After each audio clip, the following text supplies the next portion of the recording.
fois qu'on a évoqué les différentes types de discrimination perceptible et sensorielle, on passe à l'alphabétisation motrice. Et deux éléments entrent en jeu dans l'alphabétisation motrice. Premier élément, la connaissance des schémas posturaux, donc de la posture. Les schémas posturaux qui sont liés au mouvement des segments du corps. Les segments du corps, la main c'est un segment du corps en fait. L'avant-bras, tant pour moi, c'est un segment du corps. Alors je disais, les schémas posturaux sont liés au mouvement des paracies ou des segments du corps pour pouvoir améliorer la coordination segmentaire et la mobilité articulaire. Le deuxième élément sont les schémas. D'abord, je parle des schémas moteurs, maintenant des schémas posturaux. Maintenant, je parle des schémas moteurs. La deuxième point, c'est la connaissance des schémas moteurs de base qui vont impliquer l'ensemble du corps pour pouvoir améliorer la coordination dynamique générale. Ça, c'est ce qui concerne l'alphabétisation motrice. Le troisième point de la programmation dans la formation des 6 à 8 ans, je crois que c'était l'approche de la technique individuelle. Alors, l'approche de la technique individuelle, qu'est-ce qu'il faut? Il y a plusieurs points que je vais citer. Premièrement, la maîtrise, il faut savoir maîtriser en utilisant tous les types de surfaces du pied et du corps. C'est très important, savoir maîtriser les surfaces, tous les types de surfaces du pied et du corps. Deuxième, savoir conduire le ballon avec toutes les surfaces du pied en utilisant, disons, les balles de différentes tailles. C'est très important. Troisième point, savoir stopper ou arrêter la balle en partant de la conduite rectiligne pour arriver au changement de direction. C'est-à-dire, tu pars de façon droite, après tu changes de direction. Il faut être en mesure de le faire. C'est ça que je parlais de l'approche de la technique individuelle. Quatrième point, savoir tirer initialement le ballon vers les cibles larges et proches. Ça, c'est comme ça la méthodologie.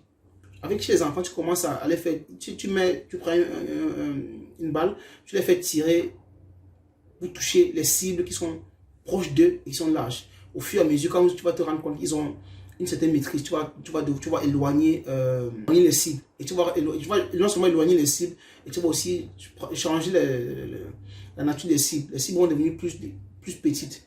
Ça va permettre à travers la coordination fine de l'enfant. Un autre point, lancer et reprendre les ballons avec les mains vers les cibles en mouvement. C'est-à-dire, tu accroches une cible, tu demandes à l'enfant de lancer la balle vers les cibles. Et enfin, le dernier point qui concerne l'approche de la technique individuelle. Si tu les fais faire les mini-matchs en petit nombre, et aussi sans rôle fixe, j'insiste, sans rôle fixe de grâce.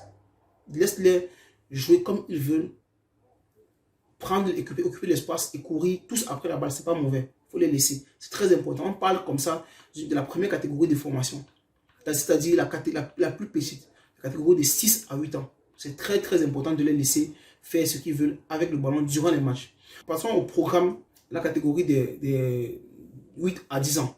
Alors, dans cette catégorie, il faut savoir que, premièrement, l'enfant doit se connaître lui-même, connaître son corps et connaître le ballon. C'est les trois premiers éléments que je vais mettre. Cela permettra comme ça d'avoir une maîtrise de sa propre motricité en fonction de l'adversaire, en fonction du ballon aussi. Deuxièmement, l'enfant doit avoir un apprentissage des bases techniques, alternées avec des situations de jeu spécifiques. C'est-à-dire, il doit pouvoir être en mesure de conduire la balle en situation de 1 contre 1. Et savoir aussi faire la passe et le contrôle de balle. Ça, on peut varier, on peut le faire permettre la tautologie, cet exercice en situation de 1 contre 1, en situation de 3 contre 1. C'est une possibilité. Un autre point, il y a sur le développement maximal des capacités coordinatrices. J'ai dit, je vais faire une vidéo pour parler des capacités conditionnelles, des capacités coordinatrices. Et je vais expliquer c'est quoi, vous allez mieux comprendre. Quatrième point, c'est le développement de la rapidité et de la vitesse. Toujours à travers des jeux, des mini-matchs pour travailler sur la position non spécifique. Il faut savoir que tout ça se fait en fonction des jeux. D'où le terme ludique. Ludique, ça veut dire divertissement en fait. Tous ces exercices doivent se faire en forme de jeu. C'est très très important.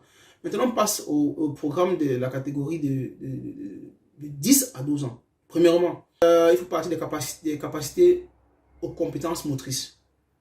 Important. Deuxièmement, il faut mettre sur pied le développement des fondamentaux avec des pressions spatiales temporelles différentes. Pression spatiale, espace, pression temporelle, le temps différent. Il faut, dans un troisième temps, affiner la technique associée aux capacités coordinatrices. C'est très, très, très, très important. Parce qu'on est quand même déjà dans les 10 et 12 ans. Il faut déjà commencer à affiner la technique qu'on va associer aux capacités coordinatrices. Un autre point, passer de la technique appliquée à des situations de jeu simples. Point suivant, partir de la simple position non spécifique à la position finalisée. Et je sais que les amateurs du foot, de la formation auront du mal à comprendre cette terminologie, mais c'est important que je le dise parce que il faudrait que ceux qui veulent creuser, ils ont internet, ils peuvent aussi aller taper et fouiller, comprendre ce que ça signifie, ce que ça veut dire. C'est très très important. Et le dernier point de cette catégorie de 10 et 12 ans, c'est travailler la force, la vitesse à travers des jeux, toujours des jeux et des relais. C'est-à-dire tu fais des petits ateliers où tu les fais travailler la force, et la vitesse. En groupe, toujours, à travers les jeux. Le programme suivant, c'est le programme de la catégorie de 12 à 14 ans.